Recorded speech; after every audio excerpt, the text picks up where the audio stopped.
Class, good morning. How's you? Today we will discuss about some example of empirical formula. After solve this type of example, we have move on percentage of yield. ચલો last year previous year એક્ઝામમાં તમને આ ટાઈપનો question આપેલો હતો કે give the structure, molecular formula and empirical formula of salicylic acid. તો તમને મિત્રો બેઝિક ખ્યાલ હોવો જોઈએ કે સેલિસિલિક એસિડ ને દેખાતું કેવું હોય, આમની મોલેક્યુલર ફોર્મ્યુલા કેવી હોય, આમનું સ્ટ્રક્ચર કેવું હોય, એ બેઝિક ખ્યાલ તો તમને હોવો જ જોઈએ. ચલો અહીંયા OH મૂકો તો શું બની જાય? Salicylic acid. જો અહીંયા CHO આલ્ડિહાઇડ ગ્રુપ મૂકો તો બની જાય સેલિસાલ્ડિહાઇડ. ચલો બેન્ઝીન રિંગ ની વાત કરું. બેન્ઝીન રિંગ બનેલી હોય C6H6 ની બનેલી હોય, બટ અહીંયા એક વેલેન્સી ઉપર OH છે, એક ઉપર C ડબલ બોન્ડ OH છે, તો અહીં શું આવશે? C6H4. કેટલા કાર્બન છે? CO2H and OH. તો આવું જોડાયેલું છે. ચલો કાર્બન એક એડ કરીશ નામાં C7. હાઇડ્રોજન કેટલા થશે? 4 ને 2 6 હાઇડ્રોજન. ચલો કાર્બન આવી ગયા, હાઇડ્રોજન આવી ગયા, વધ્યા કોણ? ઓક્સિજન, તો O3. તો આવી કંઈક થશે મોલેક્યુલર ફોર્મ્યુલા. આ બની જશે મોલેક્યુલર ફોર્મ્યુલા, આ બની જશે એનું સ્ટ્રક્ચર. ચલો હવે આમાં એમ કીધું હોત કે આમનો મોલેક્યુલર માસ ફાઇન્ડ કરો, તો શું કરો તમે બધા? ચલો મોલેક્યુલર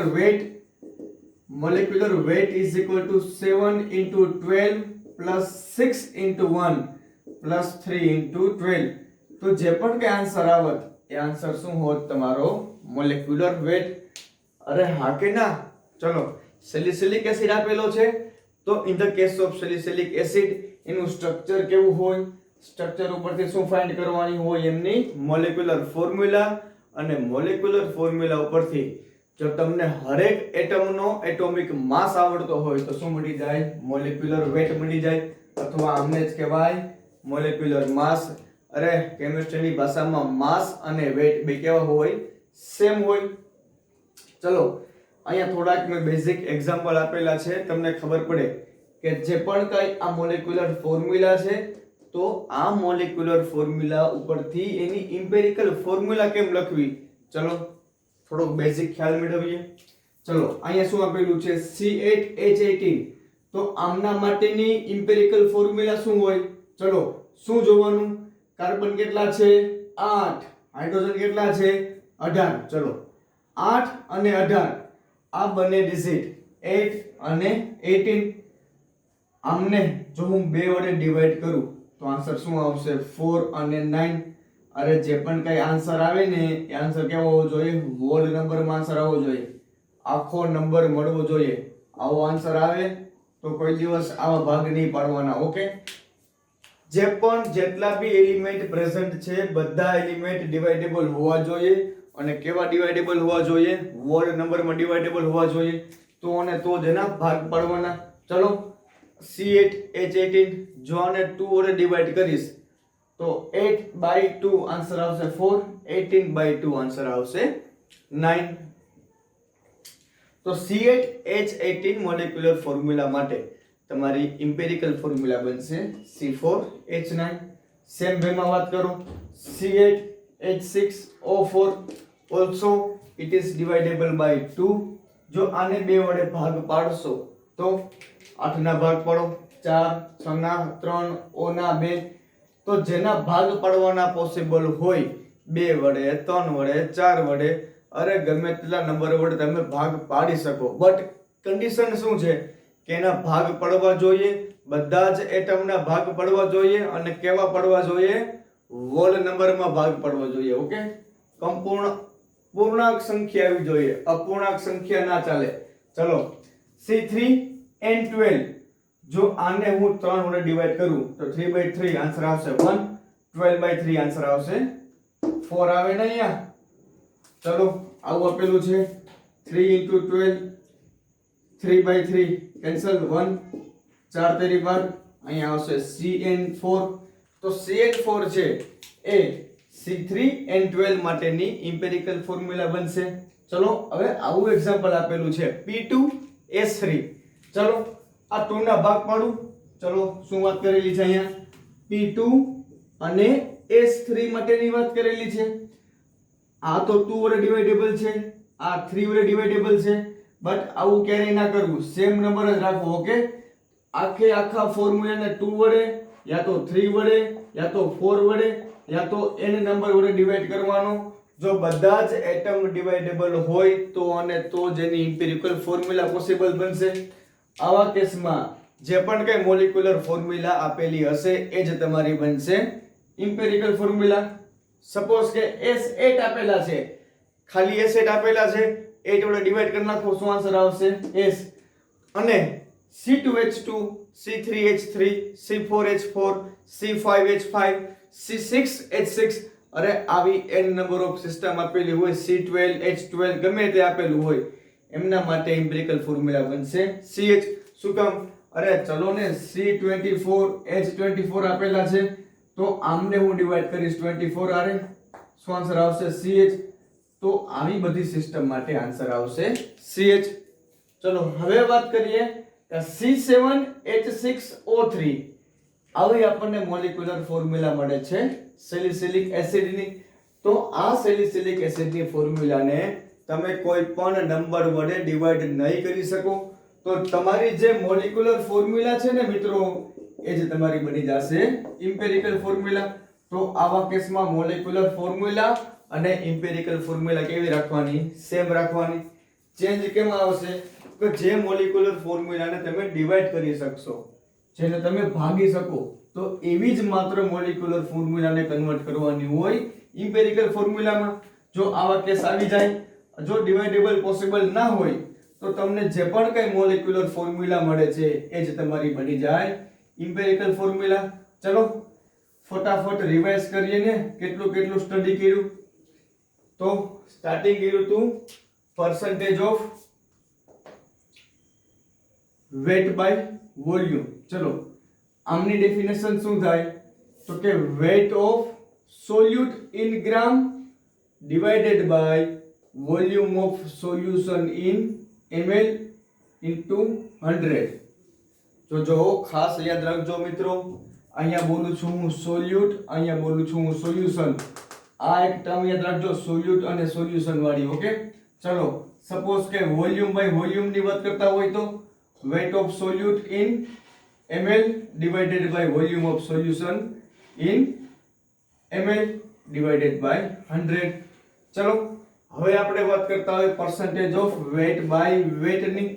તો weight of solute in gram divided by weight of solution in gram into 100. ચલો આ તો આપણે વાત કરી percentage ની. percentage of weight by volume, percentage of volume by volume and percentage of weight by weight. ચલો suppose કે આપણને પ્રશ્ન પૂછાય કે ppm ફાઇન્ડ કરો અથવા તો પાર્ટ્સ પર બિલિયન ફાઇન્ડ કરો. જો ppm પૂછાય, આ weight by volume જો ppm માં પૂછાય તો એ 100 ની બદલે શું આવશે? 10⁻⁶. જો ppb પૂછાય પાર્ટ્સ પર બિલિયન તો 10⁻⁹. બાકી બધો જ કન્સેપ્ટ કેવો રહેશે? સેમ રહેશે. ચલો નેક્સ્ટ શું હોતી આપણે વાત? તો કે molarity. Molarity is represent by capital L. Molarity is equal to number of moles of solute. Solute ના mole divided by volume of solution in litre. ચલો મોલ્સ કેમ ફાઇન્ડ કરવાના હોય? તો કે મોલ્સ ને ફાઇન્ડ કરવા માટે weight by molecular weight. Okay, weight કેમાં લેવાનો? ગ્રામમાં. મોલેક્યુલર weight કેમાં આવે? ગ્રામ પર મોલ માં આવે. અને વોલ્યુમ ઓફ સોલ્યુશન લેવાનું લિટરમાં. વોલ્યુમ કેમાં લેવાનું? તો કે લિટરમાં. તો આ પણ જે પણ કઈ ફોર્મ્યુલા બનશે એ ફોર્મ્યુલા કેમની બનશે? મોલારિટીસ. મોલારિટી આવે તો શું રાખવાનું? આમાં મોલ આવે છે એટલે અહીં આવશે મોલ ની વાત. ચલો હવે વાત કરીએ ફોર્માલિટી. તો ફોર્માલિટીમાં શું રાખવાનું? Number of 4 mole. ચલો મોલારિટીમાં મોલ હતા, ફોર્માલિટીમાં number of 4 moles of solute divided by volume of solution in liter. ચલો 4 મોલ્સ કેમ ફાઇન્ડ કરવાના હોય? તો weight ના છેદમાં ફોર્મ્યુલા weight. अरे हाँ के ना चलो केम फाइंड करशु तो के नंबर ऑफ फॉर्मोल ऑफ सोल्यूट तो फॉर्मोल केम फाइंड करवाना वेट ना छेदमा फॉर्म्युला वेट अथवा એને કહેવાય formula mass into volume in litre અરે સિમ્પલ છે ને મોલ એટલે શું થાય વેટ બાય મોલેક્યુલર વેટ તો ફોર્મલ એટલે વેટ બાય ફોર્મ્યુલા વેટ ચલો નેક્સ્ટ વાત કરીએ નોર્માલિટી तो normality is equal to number of equivalent of solute divided by volume in litre चलो इक्विवेलेंट એટલે શું થાય મોલ એટલે મોલના છેદમાં મોલેક્યુલર વેટ ફોર્મલ બોલે તો વેટના છેદમાં ફોર્મ્યુલા વેટ તો સોલ્યુટનો ઇક્વિવેલેન્ટ બોલે તો વેટના છેદમાં ઇક્વિવેલેન્ટ વેટ અથવા તો એને કહેવાય ઇક્વિવેલેન્ટ માસ ચલો આ શું વાત કરશું weight of solute in gram equivalent mass of solute આ કેમ ફાઇન્ડ કરવાનો હોય તો કે molecular weight by N factor તો volume into molecular weight into volume in litre અને એન ફેક્ટર જો એસિડ આવે તો number of H plus ion ઉપર ડિપેન્ડ હશે એન ફેક્ટર બેઝ આવે તો નંબર ઓફ OH માઇનસ ઉપર પ્રેઝન્ટ હશે चलो कोई सोल्ट आवे तो टोटल मैग्नीट्यूड फाउंड करवानुं रहेशे अने जो कोई ऑक्सीडाइजिंग एजेंट के रिड्यूसिंग एजेंट आवे तो के नंबर ऑफ इलेक्ट्रॉन केटला ट्रांसफर थया छे आनी पर डिपेंड हशे एन फैक्टर नेक्स्ट बात करिए strength strength is denote by capital S चलो strength is equal to what के weight of solute in gram per volume of solution in litre चलो आ बात केना जेवी करी आपणे percentage of weight by volume શું હતું એમાં weight of solute in gram divided by weight of solution volume of solution in ml આમાં કેમ આવે લિટરમાં જો વોલ્યુમનું સોલ્યુશન લિટરમાં હોય તો આપણે આ વાત કરશું સ્ટ્રેન્થની ml માં હોય તો વાત કરશું પરસેન્ટેજ ઓફ વેટ બાય વોલ્યુમની ચલો નેક્સ્ટ શું હતું तो के मोल फ्रेक्शन ने केम फाउंड करवाना होय तो के जेना पण मोल फ्रेक्शन फाउंड करवाना होय सपोज के આપણે વાત કરીએ છીએ A તો A ના mole divided by total mole તો તમને જે પણ કે આન્સર મળશે એ કેનો આન્સર મળશે મોલ ફ્રેક્શન નું હંમેશા સમેશન કેટલું હોય સપોઝ કે ત્રણ એલિમેન્ટ સિસ્ટમ માં આવેલા છે તો ત્રણેયનું તમે સમેશન કરો મોલ ફ્રેક્શન નું તો આન્સર આવશે 1 चलो मोल फ्रेक्शन जेवुं बीजुं शुं होय वेट फ्रेक्शन अने वॉल्यूम फ्रेक्शन तो वेट फ्रेक्शन केम फाउंड करवानुं होय तो वेट फ्रेक्शन जो तमारे ए નું फाउंड करवुं होय तो weight of A divided by total weight अने जो वॉल्यूम फ्रेक्शन फाउंड करवुं होय तो volume of A divided by total volume चलो एटॉमिक मास कोने कहेवाय तमने ख्याल हशे मास स्पेक्ट्रोमीटर वडे एने फाउंड करवानुं होय एटॉमिक मास कोने कहेवाय પછી નેક્સ્ટ જોયું આપણે એવરેજ એટોમિક માસ તો કેમનું દળ કેટલું છે એમનો માસ કેટલો છે અરે વાત કરતા હોય કાર્બનની તો C12 C13 અને C14 આવા ટોટલ 3 નંબર ઓફ આઇસોટોપ્સ બને તો આ ત્રણેયનું માસ કેટલું છે અને એનું એબન્ડન્સ કેટલું છે જો આ બે તમે મલ્ટીપ્લિકેશન કરો અને આ બધાનું તમે સમેશન કરો તો શું મળી જાય તમને એવરેજ એટોમિક માસ મળતો હોય છે આ એવરેજ એટોમિક માસ ઉપરથી આપણે એટોમિક માસ ફાઉન્ડ કરતા હોઈએ છીએ પછી વાત કરી હતી આપણે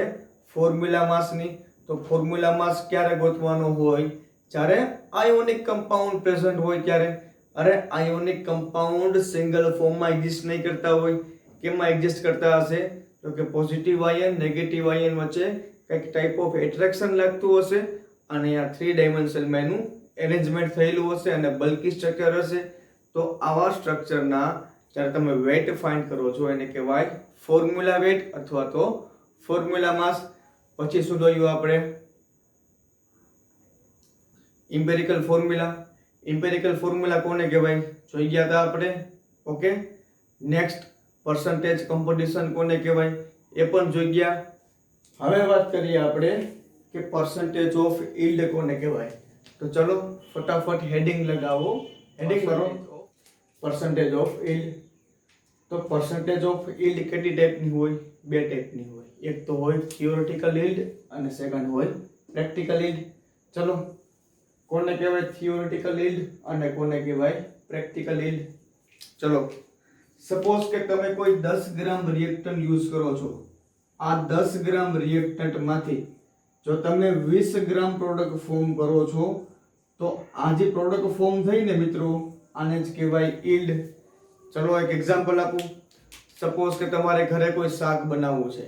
ચલો ને વાત કરીએ, આપણે બટાકાનું શાક બનાવવું છે. તો બટાકાના શાકમાં શું જોઈએ? તો કે બટાકા જોઈએ, ટમેટા જોઈએ, પાણી જોઈએ, ઘણું જોઈએ ને. તો આ બટાકા છે, પાણી છે, ટમેટા છે, બધા મસાલા છે, અને શું કહેવાય? રિએક્ટન્ટ કહેવાય. તો આવા ઘણા બધા રિએક્ટન્ટ માંથી કોઈ એક શાક ફોર્મેશન થયું, તો આ શાક બની ગયું. તો આ શાકનું વજન કેટલો, એ વસ્તુ કેટલી, તો એને જ કહેવાય યીલ્ડ. શું કહેવાય? યીલ્ડ. એટલે કેટલા રિએક્ટન્ટ માંથી કેટલું બન્યું, આમને કહેવાય યીલ્ડ. ચલો, આ યીલ્ડ નો સૌથી વધુ ઉપયોગ ક્યાં થાય ખબર છે મિત્રો? આ યીલ્ડ નો સૌથી વધુ ઉપયોગ થાય ફાર્માસ્યુટિકલ કંપનીઓમાં. ચલો, એમાં શું મેઝરમેન્ટ કરવાનું હોય? એપીઆઈ. એપીઆઈ કોને કહેવાય ખબર છે ને? અરે હા કે ના, એપીઆઈ કોને કહેવાય? તો કે એક્ટિવ ફાર્માસ્યુટિકલ ઇન્ગ્રેડિયન્ટ ને શું કહેવાય? એપીઆઈ કહેવાય. ચલો, તમારે ટોટલ 1 ટન બનાવી છે પેરાસિટામોલ. 1 ટન બનાવવું છે શું? પેરાસિટામોલ. આ ક્યારે ખાવાની હોય? જ્યારે શરીરમાં પેન હોય ત્યારે. જો તમારે 1 ટન પેરાસિટામોલ ફોર્મ કરવી છે તો કેટલા ટન તમારે રિએક્ટન્ટ જોશે? એ વેલ્યુ કોણ પ્રોવાઈડ કરશે? તો કે પર્સન્ટેજ ઓફ યીલ્ડ. અરે ગમે તે કંપની હોય, ફાર્માસ્યુટિકલ કંપની હોય યા તો મેડિસિનલ બેઝ કંપની હોય ને, એ બધી કંપનીમાં એપીઆઈ જોવાનું હોય. અને એપીઆઈ ક્યાંથી ફાઉન્ડ કરતા હોય છે આપણે? તો કે આવી પર્સન્ટેજ ઓફ યીલ્ડ ઉપરથી ખબર પડે કે આપણે એમાં કેટલા ગ્રામ રિએક્ટન્ટ યુઝ કરશું તો આપણને કેટલા ગ્રામ પ્રોડક્ટ મળશે. તો આવી બધી વાત કરવાની છે. એ બધી વાત કેમાં કરવાની છે? તો કે આ સેક્શનમાં કરવાની છે. ચલો, સપોઝ કે એક રિએક્શન છે, એક A અને એક B. A રિએક્ટ કરે છે B સાથે અને શું બનાવે છે? AB બનાવે છે. ચલો અહીંયા ધ્યાન. 1 મોલ A અને 1 મોલ B બની ગયા શું? 1 મોલ AB. તો આવી આપણી એક્સપેક્ટેશન હતી કે ચલો 1 મોલ A વપરાય અને 1 મોલ B વપરાય તો શું બનવું જોઈએ? AB બનવું જોઈએ. અરે સપોઝ કે 2 મોલ A વપરાના હોત અને 2 મોલ B વપરાના હોત તો શું બની જાત? 2 મોલ AB બની જાત. અરે સપોઝ કે 2 મોલ A વપરાના હોત અને 3 મોલ B વપરાના હોત તો શું બનત? A2 B3 બનત ને. તો આવી આપણી એક્સપેક્ટેશન હોય કે ચલો 2 મોલ A વપરાના છે અને 3 મોલ જો B વપરાના હોય તો 1 મોલ શું બને? A2 B3 બને. તો આવી કંઈક આપણી એક્સપેક્ટેશન હોય. આ બધી વેલ્યુ ને શું કહેવાય? Theoretical value. કે જે આપણી એક્સપેક્ટેશન હોય કે આટલા મોલ રિએક્ટન્ટ વાપરો તો આટલા મોલ પ્રોડક્ટ ફોર્મ થવી પડે. આ શું હોય? આપણી ધારણા હોય, આપણી એક્સપેક્ટેશન હોય. ચલો, માનો કે મેડિસિનલ બેઝ કંપનીઓ છે, ફાર્માસ્યુટિકલ જેટલી બી ઇન્ડસ્ટ્રીઝ છે, એ બધી ઇન્ડસ્ટ્રીઝમાં આઈડિયલ કન્ડિશનની અંદર રિએક્શનો ફોર્મ થતી હોય. બટ આપણે જ્યારે એમએસસી માં પ્રેક્ટિકલ્સ કરશું ને મિત્રો, ત્યારે એક તો પ્યોરિટી ઓફ કેમિકલ ના હોય, કેમિકલની પ્યોરિટી ના હોય, પ્લસ આપણી પણ થોડી ઘણી મિસ્ટેક હોય, થોડી ઘણી સાધનોની અનઅવેલેબિલિટી હોય. તો આવા ઘણા બધા પેરામીટર્સને ધ્યાનમાં લઈને આવી યીલ્ડ કેટલી આવતી હોય? 70% યીલ્ડ આવે, 50% યીલ્ડ આવે. તો એવી યીલ્ડ કેમ આવતી હોય? જ્યારે આપણે પ્રેક્ટિકલ પરફોર્મ કરતા હોય ત્યારે. ચલો, હવે વાત શું કરી છે? Initially 1 mall of A, 1 mall A react કરશે 1 મોલ B સાથે અને બનાવશે શું? 0.5 મોલ AB બનાવશે. ચલો, આપણી ધારણા શું હતી કે 1 મોલ A વપરાય અને 1 મોલ B વપરાય તો મને મળવું જોઈએ 1 મોલ AB. બટ મળ્યો કેટલો? 0.5 મોલ AB. તો આમને કહેવાય 50% પર્સન્ટેજ ઓફ યીલ્ડ. સમજે છે? કન્સેપ્ટ ક્લિયર થાય છે? ચલો, ઇક્વેશન કેવા હોય? Theoretical yield is equal two quantity of reactant. Reactant જેટલો બી યુઝ થયો છે divided by molecular weight of reactant into molecular weight of product. જો આ ઇક્વેશન મૂકો તો તમને વેલ્યુ મળશે થિયોરેટિકલ yield ની. અને પ્રેક્ટિકલ yield કોને કહેવાય?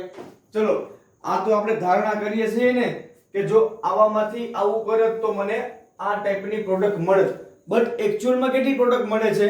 0.5. તો એક્ચ્યુઅલમાં તમને જે પણ કઈ પ્રોડક્ટ મળે એને કહેવાય તેમની પ્રેક્ટિકલ yield. ચલો વાત કરીએ percentage of yield માટેની.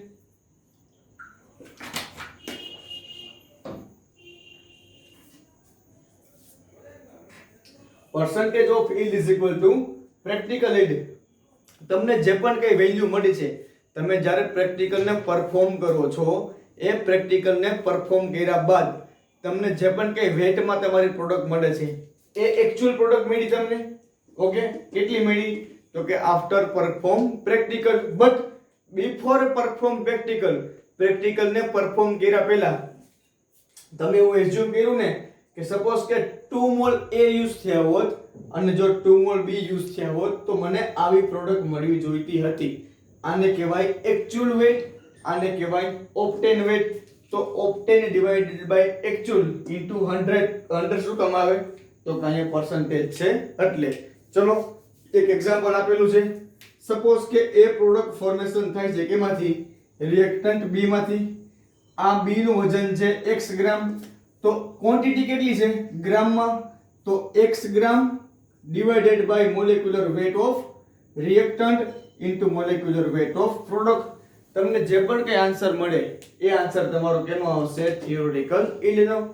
અને એક્ચ્યુઅલમાં કેટલી પ્રોડક્ટ ફોર્મ થાય છે એ પણ તમને ઇક્વેશનમાં આપેલું હશે, એક્ઝામ્પલમાં આપેલું હશે.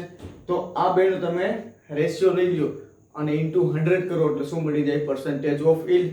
આ વાત થઈ કે આ પ્રકારના જો એક્ઝામ્પલ આપેલા હોય, અરે સપોઝ કેવું કીધું હોય કે ચલો ભાઈ મારે 10 ગ્રામ પ્રોડક્ટને ફોર્મેશન કરવી છે, કેમાંથી? તો કે 20 ગ્રામ રિએક્ટન્ટ માંથી મારે 10 ગ્રામ પ્રોડક્ટ ફોર્મ કરવી છે અને મારી એક્ચ્યુઅલ પ્રોડક્ટ આટલી ફોર્મ થાય છે. તો આવી બધી વેલ્યુ ગિવન આપેલી હોય ત્યારે આ ટાઈપના ઇક્વેશનનો યુઝ કરવાનો હોય. બટ જ્યારે તમને વાત કરવી હોય આ ટાઈપના મોલ્સની કે 1 મોલ રિએક્ટ કરશે 1 મોલ સાથે તો 0.5 મોલ મળે છે, તો કેમ yield ફાઇન્ડ કરવી? ચલો જોઈએ. percentage of yield is equal to what? percentage of yield is equal to practical value divided by theoretical value into 100. ચલો પ્રેક્ટિકલ કેટલે મળ્યા આપણને? 0.5 મોલ. ઓકે, પ્રેક્ટિકલ વેલ્યુ કેટલી મળી આપણને? 0.5 મોલ. ચલો એક્ચ્યુઅલમાં હતી કેટલી? તો કે 1 મોલ ઓફ A. અહીં જો 1 મોલ ઓફ A, આ 1 mall of A react with 1 mall of B. ચલો 1 મોલ ઓફ A રિએક્શન આપી છે 1 મોલ ઓફ B સાથે. તો એ બી પ્રોડક્ટ મળે છે, એ બી પ્રોડક્ટના કેટલા મોલ મળવા જોઈએ? તો કે 1 મોલ મને મળવા જોઈતા હતા, બટ મળ્યા કેટલા? 0.5 મોલ. કેટલા મળવા જોઈતા તેને શું કહેવાય? Theoretical yield. તો આનો આન્સર આવશે 15%. આનામાં થિયોરેટિકલ yield જોવા મળી છે. એનો મતલબ એવો કે આ બે ભેગા કરો તો તમારી 50% પ્રોડક્ટ ફોર્મ થતી હશે. ચાલો હવે તમને સપોઝ કે આ ટાઈપના એક્ઝામ્પલ આપેલા છે કે 8 mall of A react with 20 mall of B and form this type of product. તો આમાં yield ફાઇન્ડ કરવાની છે. તો કઈ ટાઈપથી yield ફાઇન્ડ કરશું વિચારો જરાક.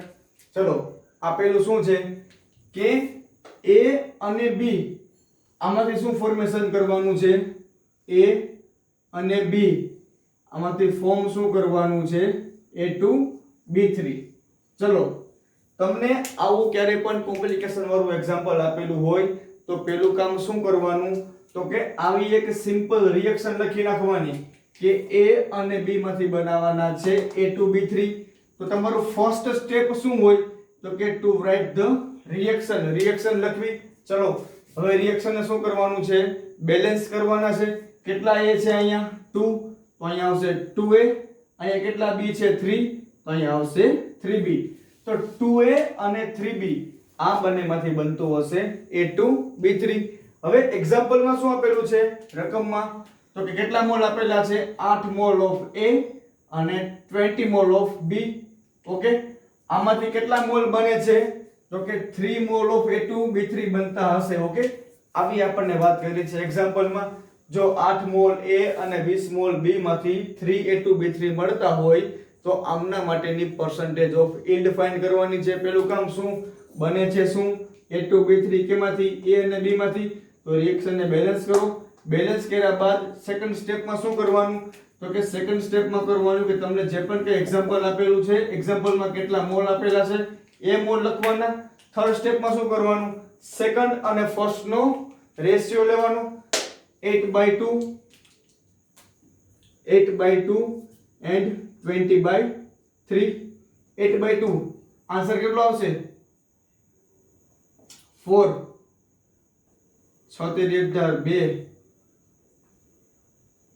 તો 6.33 આવો કઈક આન્સર આવશે આમના માટે. ચલો આ બંનેમાંથી થર્ડ સ્ટેપ શું કરવાનું, થર્ડ સ્ટેપ તો કે સેકન્ડ અને ફર્સ્ટ નો રેશિયો લઈ લેવાનો. ચલો આ બંનેમાંથી જેમની વેલ્યુ ઓછી હોય, જેમની વેલ્યુ ઓછી હોય, કોની વેલ્યુ ઓછી છે તો કે 4 વેલ્યુ ઓછી છે, તો આને કહી દેવાનું લિમિટિંગ રિએજન્ટ. શું કહેવાનું આમને, લિમિટિંગ રિએજન્ટ. ચલો આ વાત થઈ ગઈ. હવે કરવાનું શું તો કે બંનેમાંથી વેલ્યુ કોની ઓછી છે તો કે આમની વેલ્યુ છે. તો બને છે શું કે ભાઈ 2 મોલ ઓફ A માંથી 1 મોલ પ્રોડક્ટ ફોર્મ થાય છે. ચલો અહીં ધ્યાન બધાનું. અને 2 મોલ A માંથી 1 મોલ જો A2B3 ફોર્મ થતા હોય તો 8 મોલ A માંથી કેટલા ફોર્મ થાય, જો 2 માંથી 1 ફોર્મ થતા હોય તો 8 માંથી કેટલા ફોર્મ થાય તો 8 into 1 divided by 2. તો તમારી જે થિયોરેટિકલ પ્રોડક્ટ છે કેટલી મળતી હશે 4. હવે તમારી પાસે વેલ્યુ આવી ગઈ થિયોરેટિકલ પ્રોડક્ટની અને પ્રેક્ટિકલ પ્રોડક્ટની.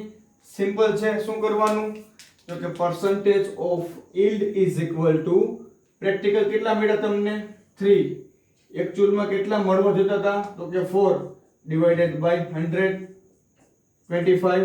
આન્સર આવશે તમારો 75% ઓફ yield. તો આ ટાઈપથી ગમે તે કમ્પાઉન્ડની તમે percentage of yield easily find કરી શકો. જો તમને નંબર ઓફ મોલ્સ આપેલા હોય તો આ ટેકનિકથી જવાનું. જો તમને ગ્રામમાં વજન આપેલો હોય, પર્ટિક્યુલર કોઈ કમ્પાઉન્ડ ઇવન છે, સપોઝ કે બેન્ઝીન પ્રોડક્ટ ફોર્મેશન થાય છે, ક્લોરોબેન્ઝીન ફોર્મેશન થાય છે બેન્ઝીનમાંથી, તો બેન્ઝીન અને ક્લોરોબેન્ઝીન આ બેના વેટ આપેલા હશે. વેટ ઉપરથી આપણે એમના મોલેક્યુલર વેટ ફાઇન્ડ કરી શકીએ. ચલો તો આવી બધી જ્યારે રકમ આપેલી હોય એક્ઝામ્પલમાં ત્યારે આ ટાઈપથી સોલ્વ કરવાનું, જ્યારે મોલ્સ આપેલા હોય ત્યારે આ ટાઈપથી સોલ્વ કરવાનું. In short percentage of yield find કરવા માટેનું આ એક ઇક્વેશન હતું અને આ એક મેથડ હતી. સોલ્યુબિલિટી. હવે સોલ્યુબિલિટી કહેવાય કોને તો કે પર્ટિક્યુલર કોઈ સોલ્વન્ટ છે, એ સોલ્વન્ટની અંદર તમે કોઈ સોલ્યુટ એડ કરો છો તો એ સોલ્યુટ કેટલો એડ થશે એના પર ટર્મ ડિફાઇન કરવાની હોય. Solubility of a substance is its maximum amount that can be dissolved in specific amount of solvent. અરે કોઈ સ્પેસિફિક અમાઉન્ટ ઓફ સોલ્વન્ટ છે, આ કોઈ સ્પેસિફિક અમાઉન્ટ ઓફ સોલ્વન્ટમાં તમારું જે સબસ્ટન્સ છે એ સબસ્ટન્સની મેક્સિમમ કેટલી અમાઉન્ટ ડિઝોલ્વ થઈ છે એને કહેવાય સોલ્યુબિલિટી. તો solubility of a substance is its maximum amount that can be dissolved in specific amount of solvent. Specific amount of solvent ની અંદર તમારો સબસ્ટન્સ કેટલો મેક્સિમમ ડિઝોલ્વ થાય છે આમને જ કહેવાય જે તે સબસ્ટન્સની, જે તે સોલ્યુશનની સોલ્યુબિલિટી. ચલો હવે આ સોલ્યુબિલિટી છે એ ડિપેન્ડ્સ કોના ઉપર હશે તો it is depends upon the nature of સોલ્યુટ plus solvent. સોલ્યુટ અને સોલ્વન્ટ યાદ રાખજો હો, સોલ્યુટ અને સોલ્વન્ટ આ બંનેના નેચર ઉપર ડિપેન્ડ હશે શું solubility, as well as it depends upon temperature and pressure. અમુક સોલ્યુટ એવા હોય કે તમે એને સોલ્વન્ટમાં એડ કરો ત્યારે ડિઝોલ્વ ના થાય, બટ જો તમે એનું ટેમ્પરેચર ઇન્ક્રીઝ કરો તો ડિઝોલ્વ થઈ જાય. સેમ કન્ડિશન કેવી હોય પ્રેશરની, જો તમે સોલ્યુટને અંદર પ્રેશર કન્ડિશનમાં મૂકો તો એ સોલ્યુટ કેવો થતો હોય ડિઝોલ્વ થતો હોય. તો આ જે સોલ્યુબિલિટી છે કેના પર ડિપેન્ડ કરતી હશે તો કે nature of solute as well as nature of solvent plus it's depends upon temperature and pressure. ચલો આ વાત કરીએ આપણે સોલ્યુબિલિટીની. હવે સોલ્યુબિલિટીનું કેલ્ક્યુલેશન કેમ કરાય? તો solubility is equal two maximum value. ચલો જો તમે કોઈ સોલ્વન્ટ લ્યો છો, સોલ્વન્ટ તમારું કેમાં હશે? લિક્વિડમાં હશે. લિક્વિડમાં કેમાં કાઉન્ટ કરવાનું હોય? વોલ્યુમમાં. ચલો હવે વોલ્યુમ એટલે કે લિક્વિડની અંદર તમે કોઈ સોલિડ સબસ્ટન્સ નાખો છો તો એના વેટ લેવાનું હોય, એનો માસ લેવાનું હોય. જો કોઈ લિક્વિડ નાખો છો તો એનું શું લેવાનું હોય? વોલ્યુમ. તો મેક્સિમમ વોલ્યુમ અથવા તો mass of solute divided by volume of solvent. તો ડેફિનેશન આવી થાય ને, maximum volume or mass of the solute per volume of solvent. Particular volume of સોલ્વન્ટમાં તમે કેટલા વોલ્યુમ અથવા તો કેટલો માસ સોલ્યુટનો ડિઝોલ્વ કરો છો, આમને જ કહેવાય સોલ્યુબિલિટી. ચલો હવે એક ઇન્ડેક્સ આપેલો છે. શું આપેલો છે? ઇન્ડિયન ફાર્માકોપિયા ક્રાઇટેરિયા આપેલો છે કે કેવા કેવા કન્ડિશનમાં સોલ્યુબિલિટી કેવી કેવી હોય એમના માટેનો. ચલો અહીંયા કોઈ સ્પેસિફાઈડ ટર્મ આપેલી છે અને અહીંયા એમની કન્ડિશન આપેલી છે. કન્ડિશન શું છે? એપ્રોક્સિમેટ વોલ્યુમ કેમાં લેવાનું છે? ml માં. 1 ml. Okay, approximate volume of ml of solvent. ચલો કેટલા ml ઓફ સોલ્યુટ ની જરૂરિયાત હશે? તો કે approximate weight of volume approximate volume of solvent. Approximate volume of solvent needed to dissolve 1 gram solute. 1 gram સોલ્યુટને ડિઝોલ્વ કરવા માટે કેટલું વોલ્યુમ જોશે? કેટલા ml વોલ્યુમ જોશે? એને કહેવાશે આ ઇન્ડેક્સ. અરે સમજાણું કે નહીં? તમારે તમારો સોલ્યુટ 1 ગ્રામ લેવાનો છે અને આ 1 ગ્રામ સોલ્યુટને ડિઝોલ્વ કરવા માટે કેટલા વોલ્યુમ ઓફ સોલ્વન્ટ જોશે એના ઉપર આખી ટર્મ ડિફાઇન થતી હશે કે આ સોલ્યુબલ છે, વેરી સોલ્યુબલ છે, સ્લાઇટલી સોલ્યુબલ છે, કેવો છે કે એના પર ડિપેન્ડન્ટ હશે કે 1 ગ્રામ સોલ્યુટને ડિઝોલ્વ કરવા માટે કેટલા ml વોલ્યુમ રિક્વાયર્ડ હશે સોલ્વન્ટનું. ચલો વેરી સોલ્યુબલ કોને કહેવાય? કે જેમાં લેસ ધેન 1 ml જોતું હોય. ચલો 1 ગ્રામ સોલ્યુટને ડિઝોલ્વ કરવા માટે જેમાં લેસ ધેન 1 ml વોલ્યુમ જોતું હોય સોલ્વન્ટનું, એવાને કહેવાશે વેરી સોલ્યુબલ. ચલો વેરી સોલ્યુબલ આમ યાદ રાખજો ને. Very soluble, freely soluble, soluble, sparingly soluble, slightly soluble, very slightly soluble અને ઇનસોલ્યુબલ. ટોટલ 7 પાર્ટ છે ને. પહેલો પાર્ટમાં કોણ આવે? Very soluble. પહેલા ખૂબ બધા વધારે સોલ્યુબલ એવા વેરી સોલ્યુબલ, પછી ફ્રીલી સોલ્યુબલ, પછી સોલ્યુબલ, પછી આવશે સ્પ્રિંગલી સોલ્યુબલ, પછી આવશે સ્લાઇટલી, વેરી સ્લાઇટલી અને લાસ્ટ આવશે ઇનસોલ્યુબલ. ચલો આ કેમ યાદ રાખવાનું? લેસ ધેન 1, 1 થી 10, 10 થી 30, 30 થી 100, 100 થી 1000, 1000 થી 10000 અને 10000 કેના કરતા વધારે. તો કેમ યાદ રાખવાનું છે? લેસ ધેન 1, 1 થી 10, 10 થી 30, 30 થી 100, 100 થી 1000, 1000 થી 10000 અને 10000 કરતા પણ વધારે. તો આ ક્રાઇટેરિયા હોય તો આ રીતે કમ્પાઉન્ડ તમારો કહેવાતો હોય. જો અહીંયા ધ્યાન આપો બધા. જો તમારે 1 ગ્રામ સોલ્યુટને ડિઝોલ્વ કરવા માટે 1 ml કરતા ઓછું વોલ્યુમ જોઈએ છે સોલ્વન્ટનું, તો એને કહેવાય વેરી સોલ્યુબલ. જો તમારે 1 ગ્રામ સોલ્યુટને ડિઝોલ્વ કરવો છે અને એના માટે જો 1 થી 10 ml જોશે સોલ્વન્ટ, તો એને કહેવાય ફ્રીલી સોલ્યુબલ. જો તમારે 10 ml થી લઈને 30 ml સોલ્વન્ટની રિક્વાયરમેન્ટ હશે 1 ગ્રામ સોલ્યુટને ડિઝોલ્વ કરવા માટે, એને શું કહેવાશે? સોલ્યુબલ. તો આ ટાઈપના ટાઇપ્સ આપેલા છે. ચલો one by one deeply study કરીએ. ફર્સ્ટ હેડિંગ મારો વેરી સોલ્યુબલ. કેને કહેવાય વેરી સોલ્યુબલ? કે જેમાં લેસ ધેન 1 વોલ્યુમ રિક્વાયર્ડ હશે કોનું? સોલ્વન્ટનું. તો આવા કેસને કહેવાશે વેરી સોલ્યુબલ. આમની ડેફિનેશન શું થાય? less than 1 ml of solvent will be required to dissolve 1 gram of solute.